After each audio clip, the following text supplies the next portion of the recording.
ಈಗ lava lamp ಮಾಡೋಣ ಬನ್ನಿ. ಈಗ ಅದಕ್ಕೆ ಬೇಕಾಗಿದ್ದು ಒಂದು glass jar, cooking oil, food colour ಮತ್ತು ವಿನೆಗರ್, ಲಾಸ್ಟಿಗೆ ಬೇಕಿಂಗ್ ಸೋಡಾ. ಇಷ್ಟಿದ್ದರೆ ಸಾಕು. 1 ಸ್ಪೂನ್ ಬೇಕಿಂಗ್ ಸೋಡಾ ಹಾಕೋಣ. ಈಗ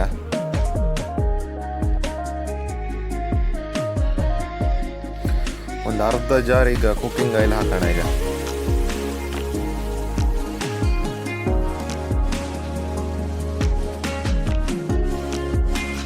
ಇವಾಗ ಫುಡ್ ಕಲರ್ ಮಿಕ್ಸ್ ಮಾಡೋಣ. ಸ್ವಲ್ಪ ವಿನೆಗರ್ ಹಾಕಿ ಕ್ಲೀನಾಗಿ ಮಿಕ್ಸ್ ಮಾಡೋಣ. ಈಗ ನಾನು ಗ್ರೀನ್ ಕಲರ್ ತಗೊಂಡಿದ್ದೀನಿ.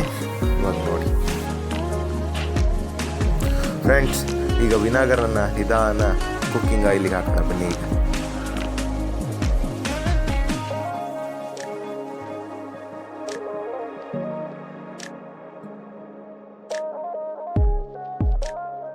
ಇವಾಗ ಕೆಮಿಕಲ್ ರಿಯಾಕ್ಷನ್ ಸ್ಟಾರ್ಟ್ ಆಗಿದೆ. ಇವಾಗ ನೋಡಿ ಲಾವಾ ಲ್ಯಾಂಪ್ ರೆಡಿ ಆಗಿದೆ.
ಫ್ರೆಂಡ್ಸ್, ಚೆನ್ನಾಗಿ ಕಾಣಲಿ ಅಂತೇಳಿ ಬ್ಯಾಕ್ ಸೈಡ್ ಟಾರ್ಚ್ ಆನ್ ಮಾಡಿ ಇಟ್ಟಿದ್ದೀನಿ.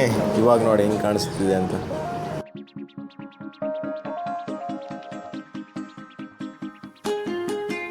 ಫ್ರೆಂಡ್ಸ್, ಇದನ್ನು ಮನೇಲಿ ಟ್ರೈ ಮಾಡಿ ಆಯಿತಾ. ಇದಕ್ಕೇನು ಬೇರೆ ಏನು ಬೇಡ. ಸ್ವಲ್ಪ ವಿನೆಗರು, ಸ್ವಲ್ಪ ಬೇಕಿಂಗ್ ಸೋಡಾ, ಒಂದು ಅರ್ಧ ಲೀಟ್ರ್ ಎಣ್ಣೆ ಇದ್ದರೆ ಸಾಕು. ಟ್ರೈ ಮಾಡಿ ಆಯಿತಾ.